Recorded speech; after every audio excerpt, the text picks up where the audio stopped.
recall our last meeting, we presented on the sources of greenhouse gas emissions for the university. And two big categories of emissions are, the energy we consume in campus buildings to heat, cool, and power them. And another big source of emissions for the university is commuting, transportation, moving people, to and from campus and around campus.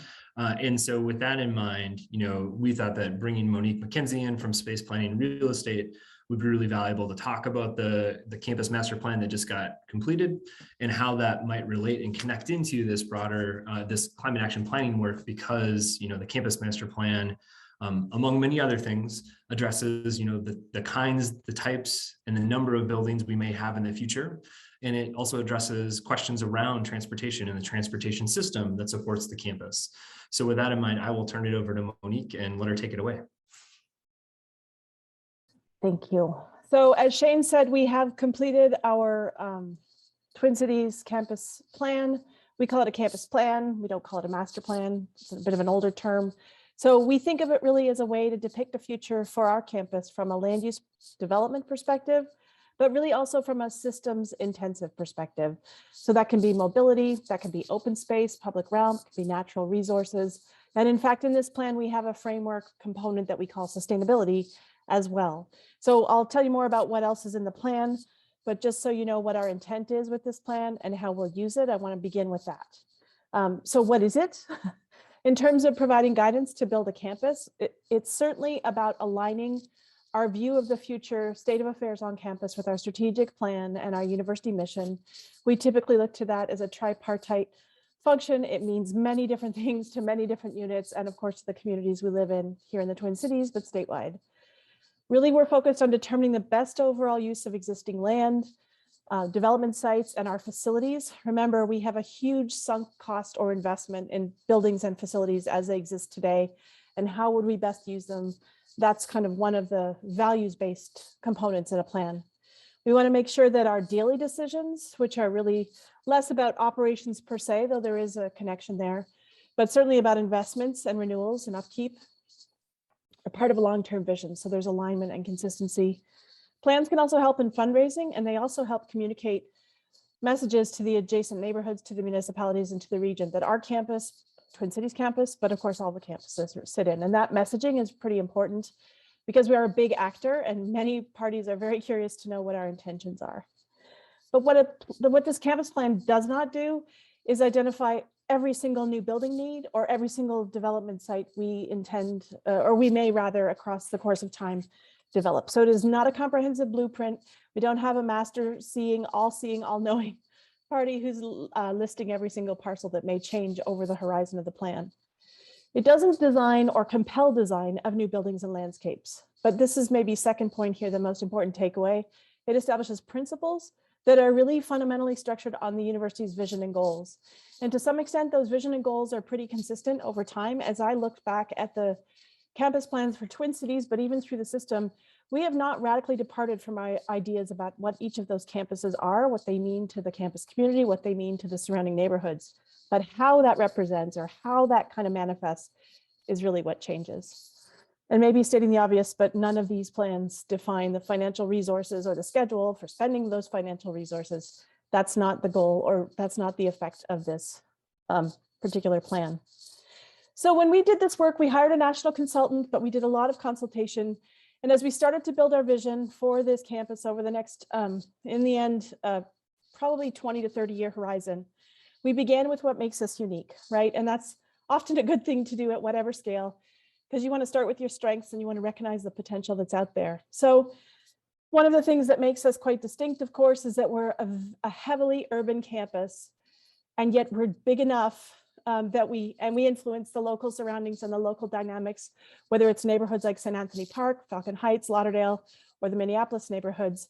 Yet we live in a metropolitan region where there's 160,000 jobs downtown, 50,000 people living in downtown Minneapolis alone. So we are not the only show in town, and we're very cognizant of that. It really makes our experience as a campus different than many other peers. In terms of land grants, there are very few land grants, just us and LSU, who sit on the Mississippi River. And we believe there's tremendous opportunity for that, paying attention to your very local setting, your unique sense of place, That could apply with research, it already does. It can apply with teaching, certainly I'm sure it already does. And probably if you ask students who maybe live in Pioneer or close to the river, maybe even in terms of student experience. So we really wanted to call that out, really to highlight that uniqueness. I'm having a bit of a delay here. We also, my reference to how many jobs and people are living downtown, the regional economy that we sit right literally in the middle of in our metro area gives us unique opportunities, whether that's recruiting, talent, student talent, faculty talent, staff talent. We have a lot to offer. We also have a lot of opportunity for crossover, if you will, between industry and the university. And that makes us a great draw as well and a great asset for us. And the metropolitan area, it's not just sort of business or industry or other sectors, it's also the social fabric, right? The diversity and the mix of that social fabric. When we do these planning processes, we start with trying to understand what happened since the last plan was completed. And that was, I appreciate that someone had the last campus plan cover up because a lot did change since 2009. Interestingly though, campus life changed a lot. We have new residential housing on our campus.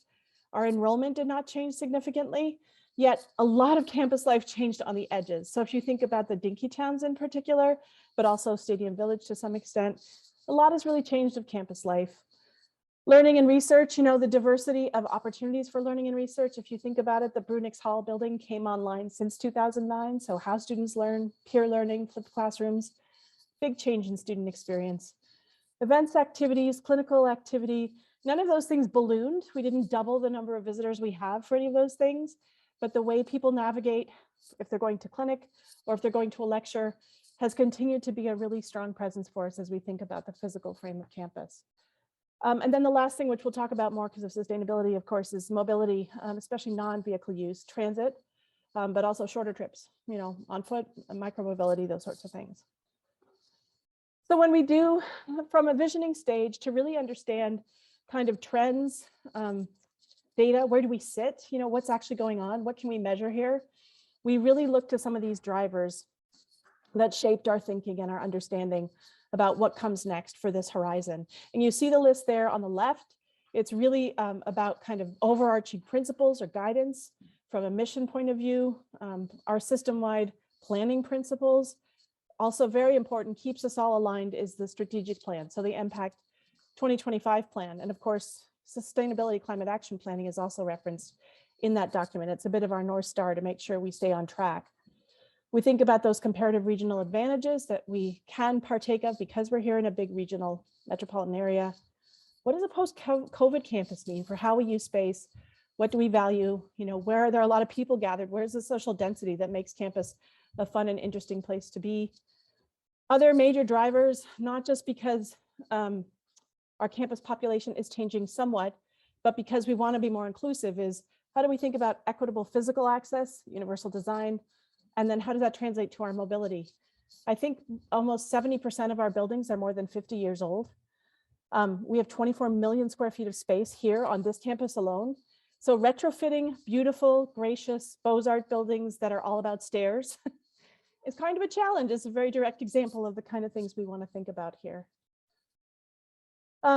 So one of the other exercises with our great consultants who do nationwide planning is, if on the left, the essential tenets of our strategic plan are those, and you see they're focused just as much on people's experience, whether it's students, researchers, community folks, just regular members of the campus community. How do you match that to the interventions, actions, activities on the right that you would really take on to make sure that you can tie back and you can really achieve those goals?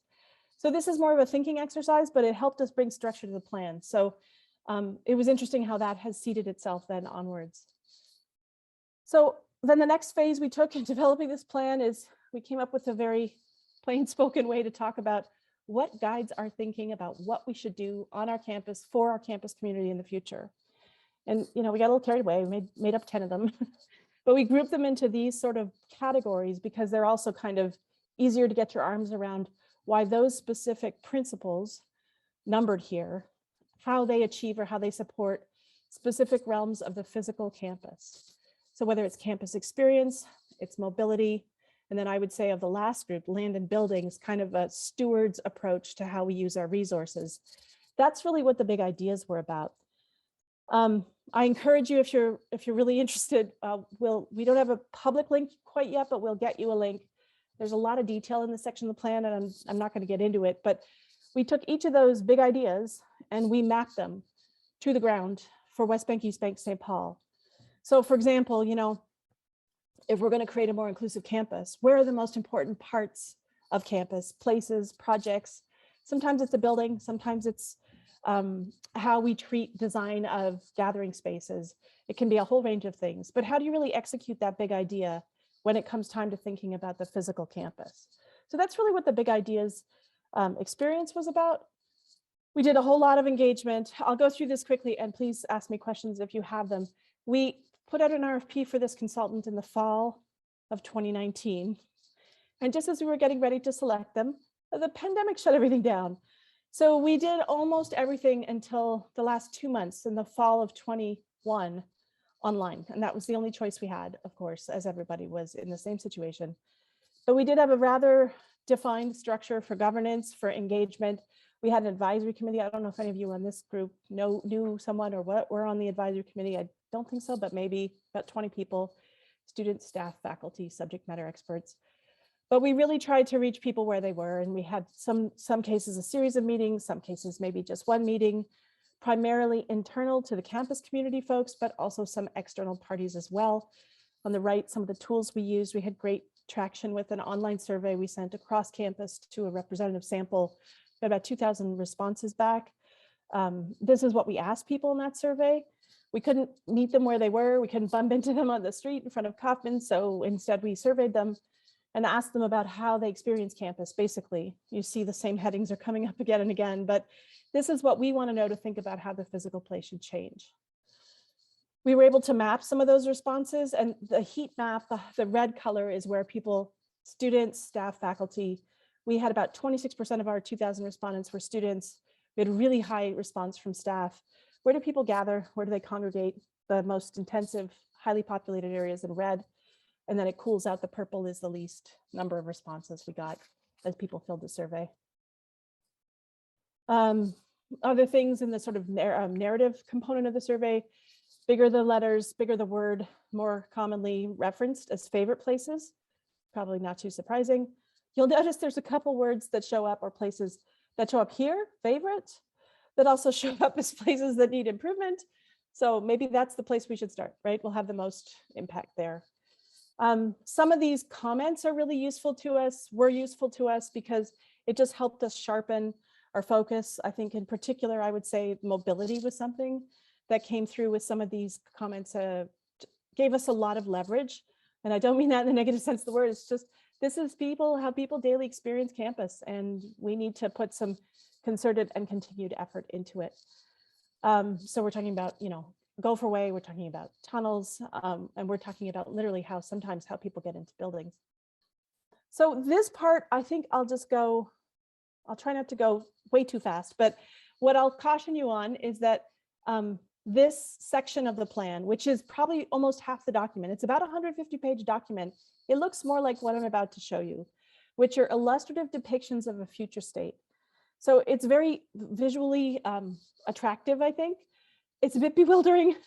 What we did essentially is march from West Bank to East Bank to St. Paul. And we said, here's a dozen or almost 20 in the case of East Bank, places, projects, interventions, investments we should make that aligns with the vision we've established, the frameworks we believe are really important, that really drive the future campus. And so that's what this section of the plan is about. And I'll just say a few things. And again, happy to go back and answer questions because I know it's a lot. So in the list on the left sort of starts to explain it. And the plan has a lot of detail for some of these projects, but you'll see it's a combination of how we move around. Think about number one is like a connection, to the stone arch or to the bridge number 9 to get you across the river right by the Education Sciences building. Number 12, we've got to make some improvements on Washington Avenue Bridge. There's a lot of constraints around making improvements to that bridge. To other really important projects like Anderson Hall is a primarily classroom building that is in sort of design-wise is practically dysfunctional, and reinventing that building still for classrooms, tearing it down, building a new one, is a really important investment, we think, in campus life, campus experience, student life on the West Bank. And there's a number of other things here on the West Bank. We also then mapped those same list of projects by time frame, a less than 10 years horizon in the maroon, and a more than 10-year horizon in the gold. And you see maybe you notice a lot of the gold rectangles north of the law school. Some of those today are solar, the parking lot, and some of them is a playing field to the north. And so when we have recommendations that are impacting current facilities, of course, there's an implied relocation or displacement, and those are all important details, for the future. But we did that fully recognizing, just one example, that we are doing some displacement as we make recommendations for change. A couple of views from bird's eye, oblique we call it. So hovering in the air above Riverside on your left there, and downtown is kind of off the top of the image. The salmon-y colored buildings are proposed new buildings, and then a couple of icons to help keep us oriented. Just a close-up view of this grand idea about replacing current Anderson Hall with a student-focused space, but also, really importantly, opening up the transit service below. Right now, that deck gives you like one sort of double width side or stair to climb, and otherwise darkness, otherwise bad sight lines, bad safety conditions, or at least it feels like it if you're alone. And this idea is keep the bike, keep the east-west ped on Washington, make that entry court from below grade transit up to West Bank a much more enticing, appealing, sun-soaked, when the sun comes out, place to be while we talk about the building itself. Another view of Riverside Avenue, same key, same concept. The lesser or the duller colored are existing, no change, and the salmon proposes change. Okay, as you can see, there's way too many to talk about here. But what we do, and I'll take you through it, we also then broke this out, and maybe it's easier to think about it this way, just as a visual snapshot. We have a little bit on the maroon of action we intend to take on in the next 10 years throughout the East Bank campus. And then what we did as we sort of walked through the East Bank is we broke it into the subsets of the East Bank. It's much easier to digest this way. It's too much otherwise. But the Knoll, right, the old campus district, it's the oldest part of our campus. It's listed on the National Register. We believe it's a very rich landscape and it should be enhanced, preserved. So we've talked about things like taking down Pike Gym, Pike Hall, strengthening and expanding the landscape there. We think that mobility, micromobility, change of mode is a really important thing for our campus overall. And putting one here, both at the site of Pike Gym, but also at what was or today is Williamson, shows up there as well. So then moving down through the mall area, Northrop Mall, we've talked about a couple of targeted renovations of existing buildings, specifically at Appleby Hall and at Morrill Hall. We talked about renewing Northrop, so it remains this iconic green space for all of campus life, but it could maybe do a few other things for us, whether those are functional things or we change the land cover perhaps at Northrop Mall. The terms or the status it holds on the National Register as a listed landscape give us a little bit of room. So that's an example of how we would approach a project that would scope renewing Northrop Mall for a multitude of goals, working within the parameters of the listing in the National Register. Another view of how we might see investments in that Northrop Mall renewal, really because we believe it already attracts a lot of people because of the destinations along the way. It's high classroom, high student activity in Kaufman, and of course there's a strong residential presence at UDOF. One of the big facets of this plan is to renew our housing that exists along the river to actually take over riverfront sites. So you see the beginning of it noted here with a future housing site at the location of the current Boynton Health building. So Boynton Health either would go back into that site, but share it with housing, or be co-located elsewhere close to student neighborhoods. This component of the plan, so you see on the far left, the building with the curve that's labeled housing, that's the same image you just saw here in the prior slide. This is about a very ambitious, sorry, my clicker's out of sequence. That building called Future Housing there, you see referenced on the left there. This is a very audacious plan, I would say, to take on this idea that housing today, which is clustered in a 4-square in this part of our campus, and I think you can all reference Pioneer Hall there. That's a common point of landmarks for us all.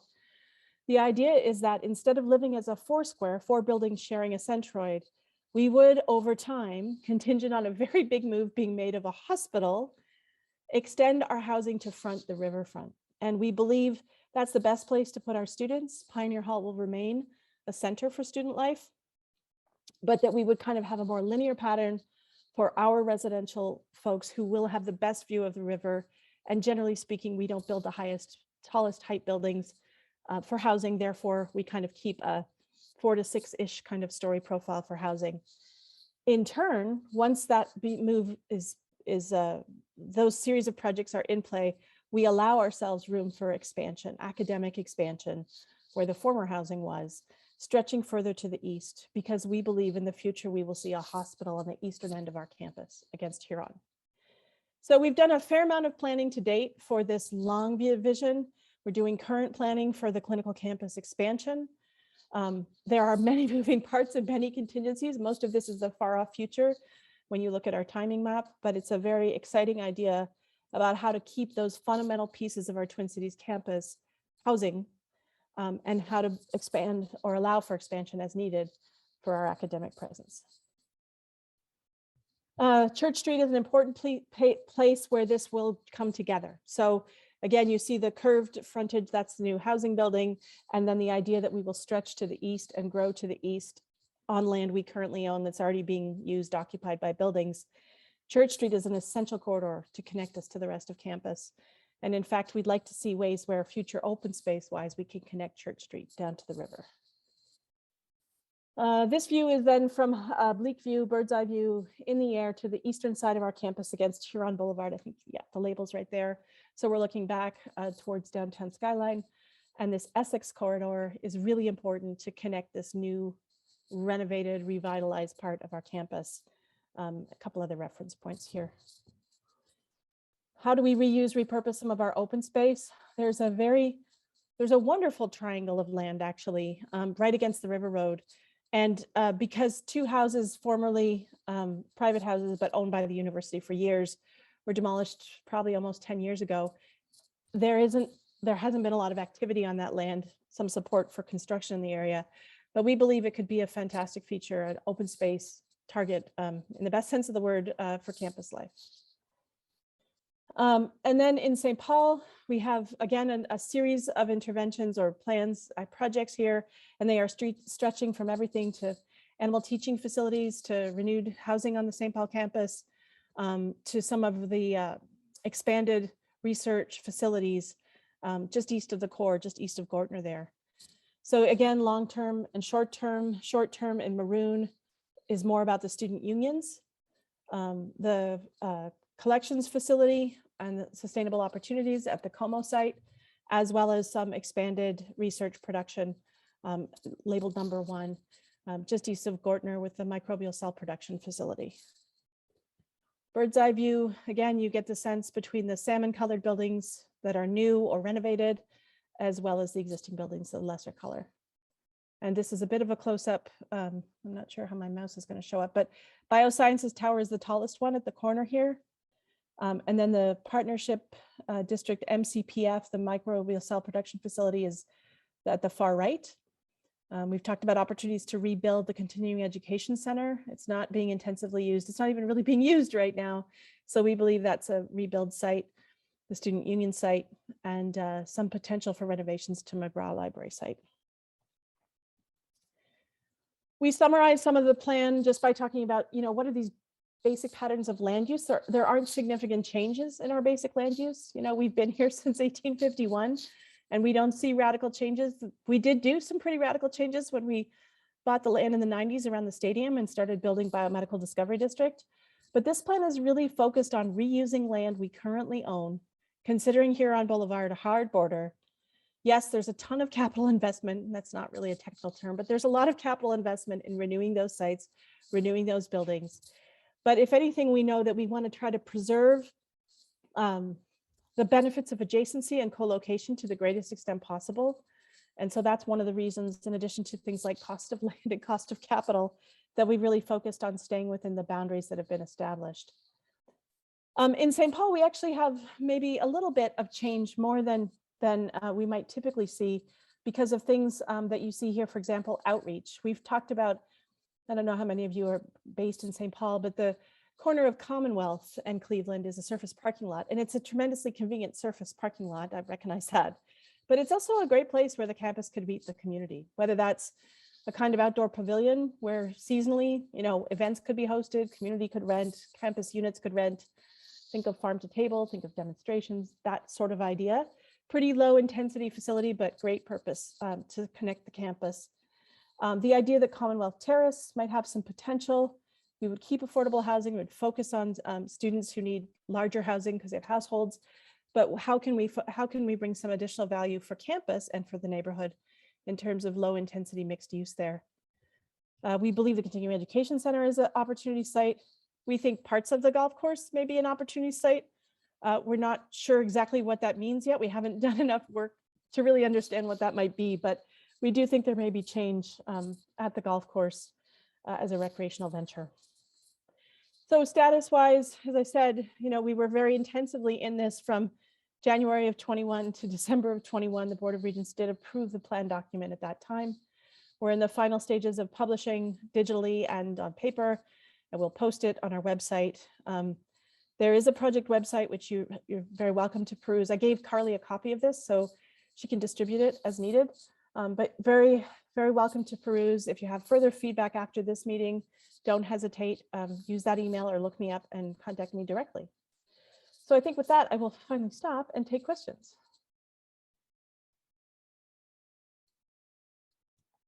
Thanks so much, Monique, for doing that. I really appreciate it. While committee members are thinking of their questions, you see one in the chat from Richard. Who was the consultant? If you can speak to that. Oh, sure. It was Sasaki. And so they do a lot of campus planning work actually internationally, but they do a lot nationwide as well.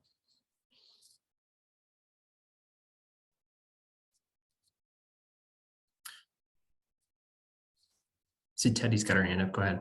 Hi, Monique. This is very helpful and just fascinating, for those of us that enjoy systems thinking. How much is on your radar thinking about disaster preparedness and all the issues related to a warming climate, weather variability? Maybe it's just because I'm looking at snow falling outside my window right now in the middle of April.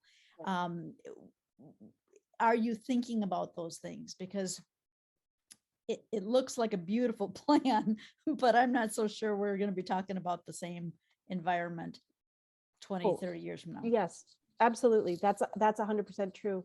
I would say that good planning, I think I'm calling myself out here, but good planning these days is talking about resiliency and disaster planning for sure.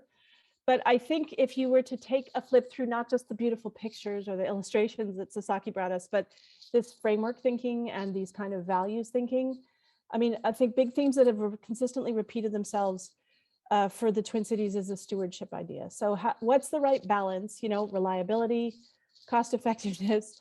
How do we kind of best prepare for that? And we've mostly talked about that, I think, in Minnesota, Bill and Shane, correct me, but with energy, right? Because of extreme cold or extreme heat. We are lucky, we live on top of a bluff, it doesn't mean parts of our land holdings, Sarita wetland could be subject to flooding, is subject to flooding, but we really didn't put a lot into that specific topic about resiliency, but I think it's showing up in our discussions about energy, redundancy, reliability. So that's what I can offer you in response, Teddy.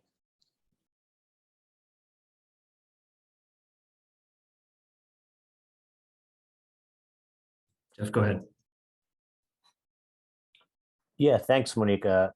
Really interesting to see kind of the whole plan presented. I remember when it started back in 2019, and then didn't really hear much about it because of COVID. So great to see where it's gone. And following on Teddy's comment, and also Bill's sort of preamble about this committee and the sequential steps that we're taking regarding campus plan, climate action plan, and energy plan.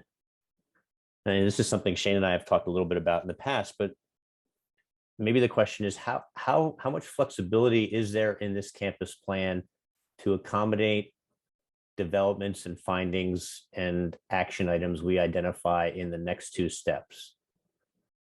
Like, is there, and maybe that's a question about the other planning efforts as well, but I'm just thinking about sort of the sequence of how we make all this fit together in a systems way, like Teddy mentioned. Yeah, that's probably the $64,000 question, Jeff. I mean, we intended to this plan, because it's not so prescriptive, right? It's not saying you must put 200,000 square feet of development on this site right here. I think there's some inherent flexibility. It's representing or depicting, for example, the new housing, right? It's like 4 to 6 stories. We have calculations that back up all those diagrams, but we didn't ask the regents to, for example, say, you shall build XYZ amount of space. So that's kind of important, I think, for this kind of plan, because first of all, it has long horizon. It's an incredibly dynamic time. I think one of the biggest things that we were struggling with is we don't really know how to commit to the idea of future use of campus, right? So just simply, I mean, if you just took an office use question, if we really are all going to work on campus only 3 days a week, in theory, we could aggregate lots of extra office space, and maybe we aggregate it into a few less buildings. So which are the buildings that we would aggregate and consider surplus? There's no way we could answer that at the beginning of the pandemic. I'm not even sure we're going to be able to answer that, in 2 years. But that's an example of why we wanted to hold quite a bit of flexibility. We wanted to discuss use and relative intensity of use, but we didn't prescribe anything.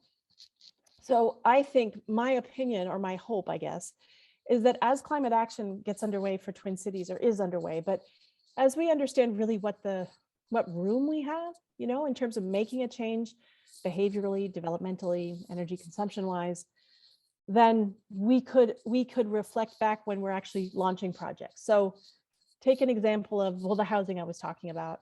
We don't prescribe how many units. Again, we have tables to back it up. We know what our count is, but nobody said there will be X number of housing units. If it's better for us to do less housing units for any number of reasons from our climate action, our carbon footprint, then the plan will be able to support that. And so I'm hopeful that we can bring those things together.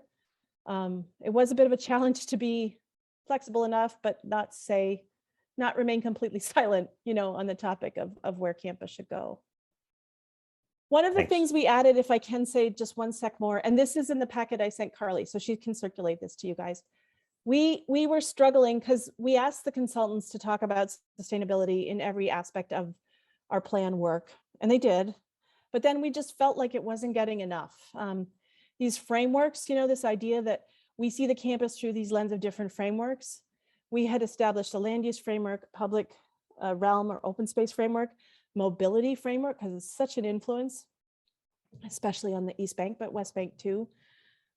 We really felt we needed a sustainability framework. So just kind of covering this briefly, we actually did try to talk about what are the 3 efforts that are connected sort of in a, how do you build good plans that integrate? That's kind of the opening part, but we just then mapped some potentials. No one's committed to these because they're really described. You see a lot of potential in the labels, but based on what we know today, we thought it's reasonable to put these down. They may not all prove out, but it's reasonable to put these down as a way to link some of this thinking. So there's a discussion about climate action here. We worked really closely with Shane on that, but these other headers, how do we plan for energy? How do we think about that?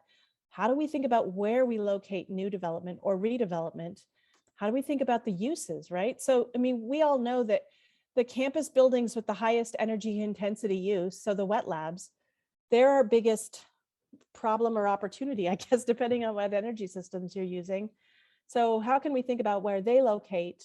Do we sometimes need to mix up our uses a little bit more so we don't have a monolithic kind of every single building is a wet lab and that whole part of campus, is really burdened. So we talked about development, redevelopment, and then we started talking about natural resources.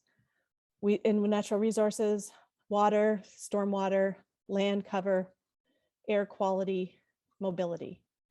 So it's not a lot, and there's not, like you must take this action dialogue in this section of the plan, but again, thinking about the plan as a way to define values or to establish some guidance, some parameters maybe for how the more detailed planning will follow. That was our intent of this component of the plan. With a couple of pretty pictures to remind us about why we're all here.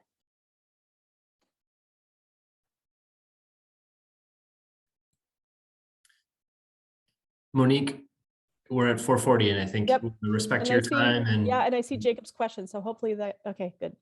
Thanks, Jacob. All right, well, again, thank you, Pat. Feel free to contact me if you have any other questions or any other thoughts. I'd love to hear them. Thank you. Good. Thank you so much, Monique. I've heard you give this presentation a time or two, and I learned something more each time. And Oh. honestly, each time you give it, I become more fascinated that you even finish the process. I mean, the number of loose ends and different opinions had to be approximately infinite. And the fact that you actually finished it is really pretty impressive. Well, we were highly motivated. The president said it has to be done by December. So we said, okay, we'll get it done. Thanks, everyone. Have a good day. All right. Thank you.